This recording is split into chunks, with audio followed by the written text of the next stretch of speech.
living in this sweatshirt. I might be. Not a fashion channel. Anyways, we are going to talk about some WTFs of the internet, some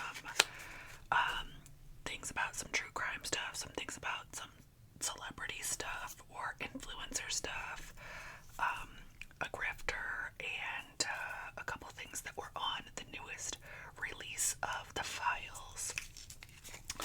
Before we get into it, you know the drill, you know the deal. We gotta do some channel maintenance, channel hygiene, channels are Tamagotchi. So if you're new here, welcome to my nonsense. If you're old here, welcome back. Oh geez, if you're new here, please consider hitting subscribe. And if you're old here, go double check, make sure you subscribe, hit the like if you like, leave a comment. It could be anything related to the video, it could just be a hello, a few emojis, whatever, as long as it's cool and respectful.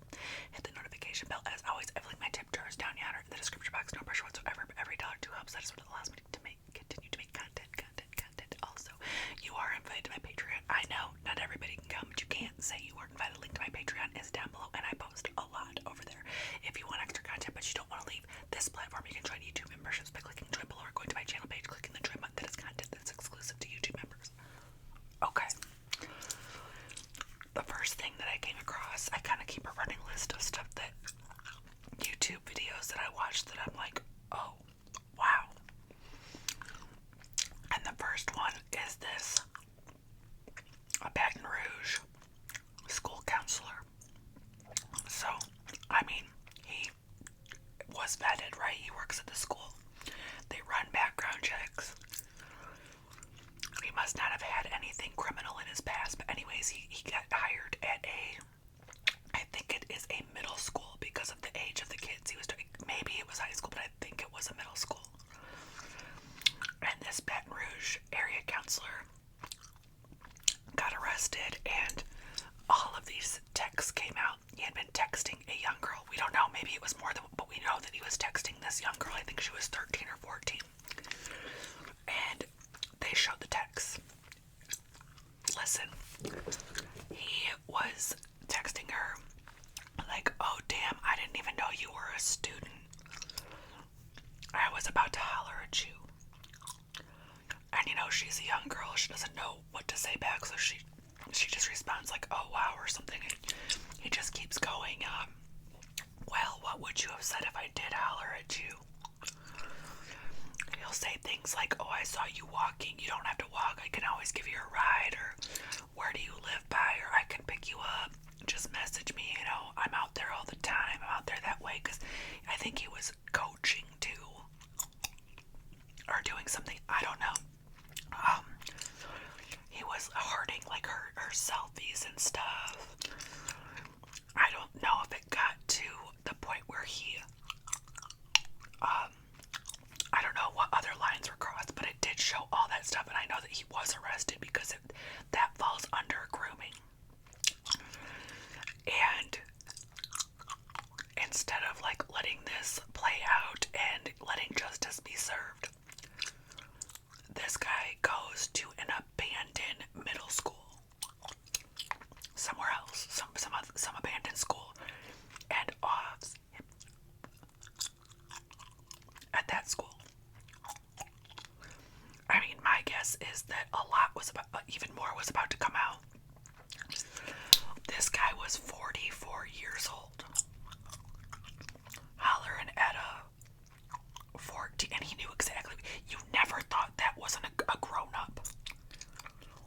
That line tells me that he's been doing this for a while. You did not think this kid was a grown-up. I work at the schools. You don't think none of those kids are grown-ups. I don't know if he was married. I don't know if he had his own kids, but okay. Then we have this Stands with Meg, is this lady's name. She's on TikTok, and she had all of her kids taken away. She lost custody of all of her kids, and her whole shtick is to how not to get your kids taken away like that. CPS is, and I'm not saying this never happens, because it does, but how to like fight CPS when you're under investigation, and like that these kids are getting wrongfully taken away all the time. And she provides these little packages of how you can defend yourself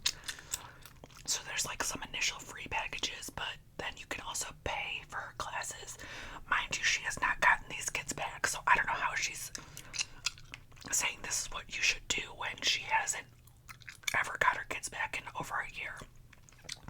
She did have all 5 kids removed from her custody, and then she started this shtick, this grift, okay? Her sister debunked everything this woman has to say. You know, she said that Meg stands with Meg. Meg said that the kids got taken away because the dad was awful and the dad had left her for another woman, and that woman wanted her kids, and he took all the money, etc., etc. Mind you, this lady, come to find out, was getting $6,500 a month in child support and was not able to keep her house clean. Her family had to come over. Like I said, her family, except for her own mom, the other sisters and stuff, are like coming out to say this lady is full of it. They're saying my sister is full of it. She couldn't even keep her house. Not like, I'm not talking about white glove test. I'm talking about her family was worried about the condition of the home. She could not manage with $6,500 a month. She could not manage to hire anybody or to buy herself some time to clean or anything. There are also abuse allegations or charges. The sister did not say on Meg herself. The sister said, you know, these kids nobody in the public needs to know the details of this abuse, which I agree with. It's not her story to tell. She goes, just know that there are charges. So she did not get her kids taken away for nothing. And then remember how she had said that the dad was cheating on her? Well, come to find out, as these kids have gotten older, they've told all the business. And Meg was actually cheating on the dad.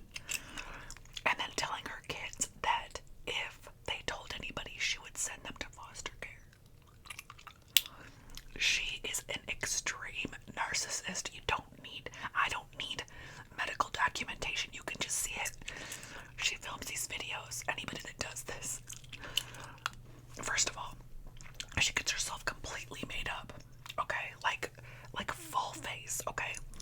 And then she films videos of herself driving and like crying and stuff. And then she'll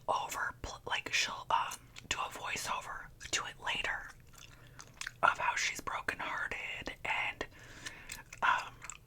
how she just can't live without the noises of her kids, and how she has to fill her car up with all kinds of random stuff because that's where her kids used to sit. Like, how are you taking this grief and then like putting on a full face, filming yourself grieving, and then making this like music and voiceover? It's bizarre, but I feel like that's typical these days. You see it all over the place. You see it all over TikTok. You see it all over different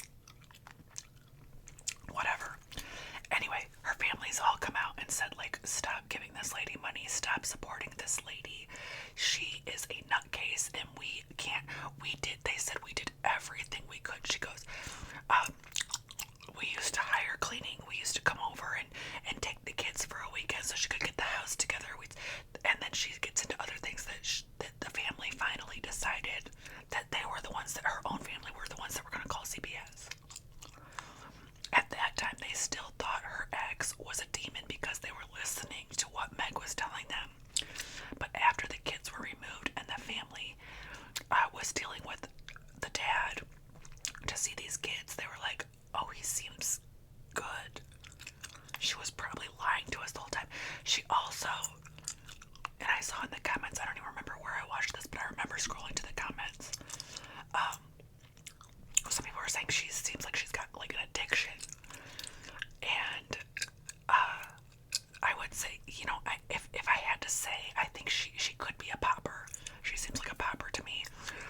But she could also just be narcissism. Can do that to somebody. They can just do it out of being addicted to this drama. She's always suing the courts. Her old therapist, she paid in boudoir photos.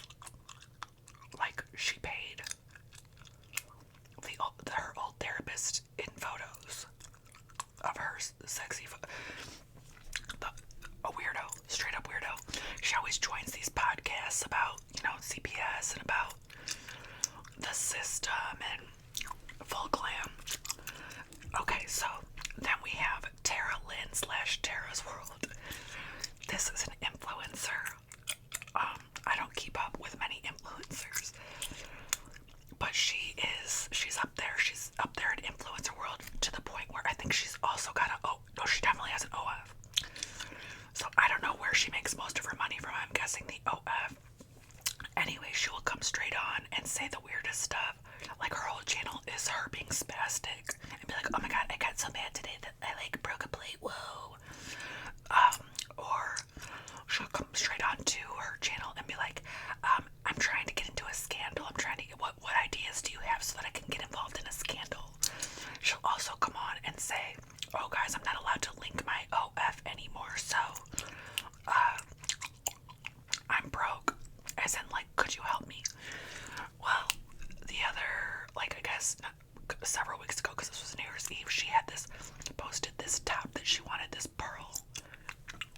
It's a pearl halter top. It's not even cute. And she said, like, does anybody have this top? I really need this top for New Year's Eve. And a couple people had messaged her back, and she was so mad. She was calling them haters. She goes, oh, there's a couple people that messaged me back, but they want me to rent the top. Yes, ma'am, because why wouldn't you? If this top is $300, I'm gonna let you borrow it. It's delicate. You are making, she bought her, she's recorded on a podcast. She said at one point she was making $350,000, some crazy amount of money, right? And she lives in like a mansion now. Anyways, she's asking to borrow this top, and she calls the people that were willing to help her. They're like, yeah, but you have to rent it. Haters. And then one person was just gonna let her borrow it, and they were gonna send it over via like Uber delivery, Uber package or something. But they stopped responding to her, and then she was furious that they stopped responding to her. Like, how dare they? Well, it turns out this person was a nurse, and like, she had to work. Ever heard of it? Work, job, not allowed to be on your phone, stuff like that. Apparently this woman hasn't. Tara has not.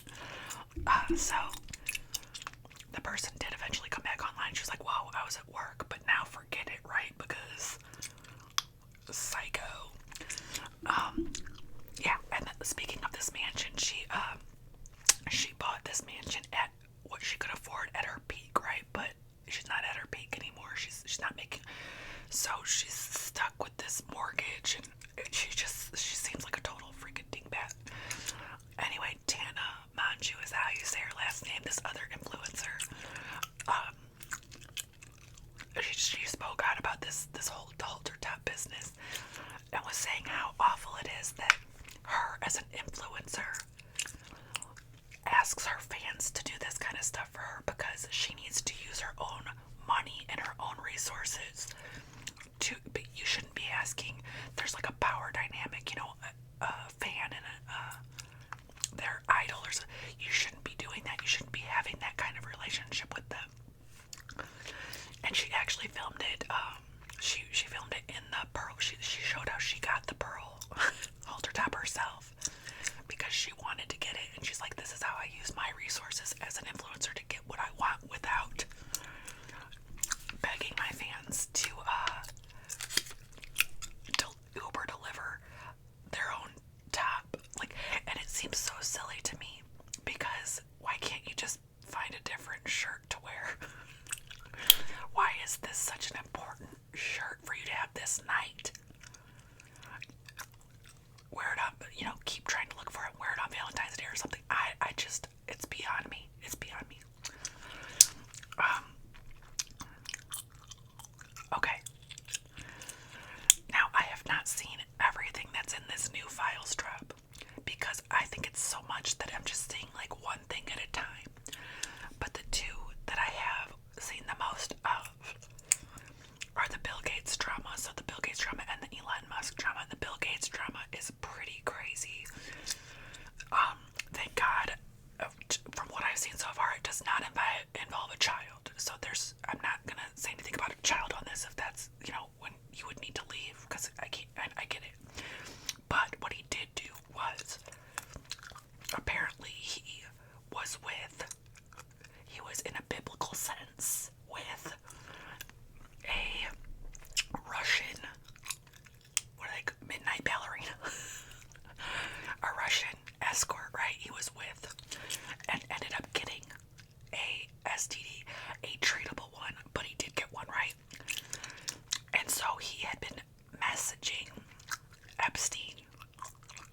was married at the time.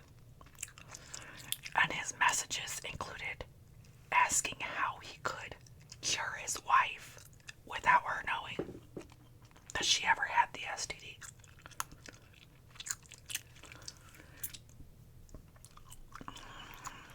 You know, they're divorced now. I don't know, maybe she did end up finding out, but his original plan per these messages was to get the medicine for her, which I don't even think doctors are supposed to do that. I don't think they're supposed to just give the one person medicine and say, oh, give this to your spouse. Like, the spouse needs to come in and be informed, and, you know. Anyways, these aren't regular people, so he was going to get enough meds to cure himself, cure his wife, but he didn't want her to know that he ever gave her anything. And the fact that it was a treatable one, that's just luck, right? I mean, it sounds unlucky, but, like, in the end, they could be cured. And then there was also some emails about, like, him asking to delete the email. I don't know.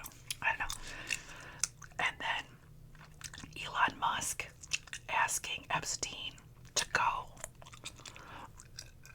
Asking, you know, what night is the wildest night? Now, what does that mean to Elon? I don't know. Because he wasn't allowed to go. He tried to invite himself twice, and both times he was denied access. So I guess he's not part of, like, he wanted to be part of that, but they weren't having it. Oh, I have one more.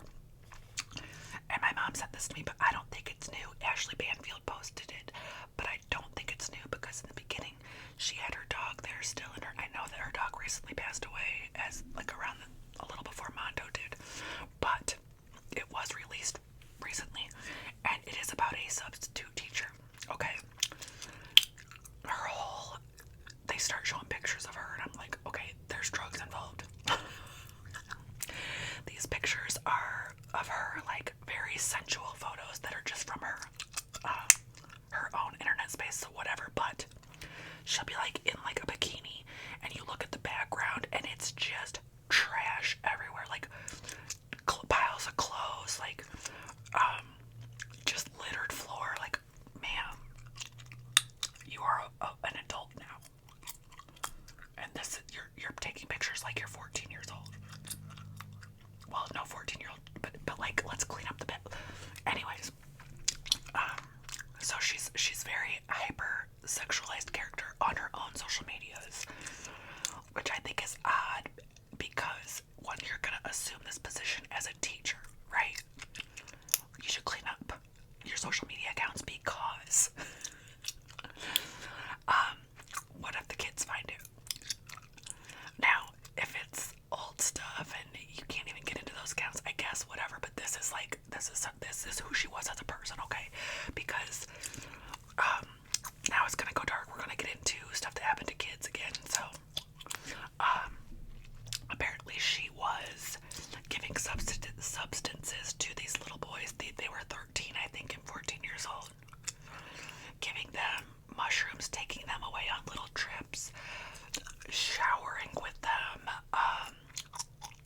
Multiple boys. The one boy that told, thank God, he also said, like, I'm not the only one, so there was further, you know, investigations. She was also married at the time. If you go look it up, I mean, look at her and tell me what you I think she looks like I always guess because I'm in the recovering community and I've had my time dabbling. I think I'm pretty good at guessing, like, what somebody's drug of choice is. And she looks like she looks like she likes to do I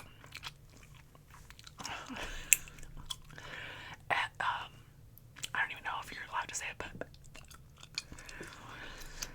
so she's arrested. Her husband, I think they said he knew.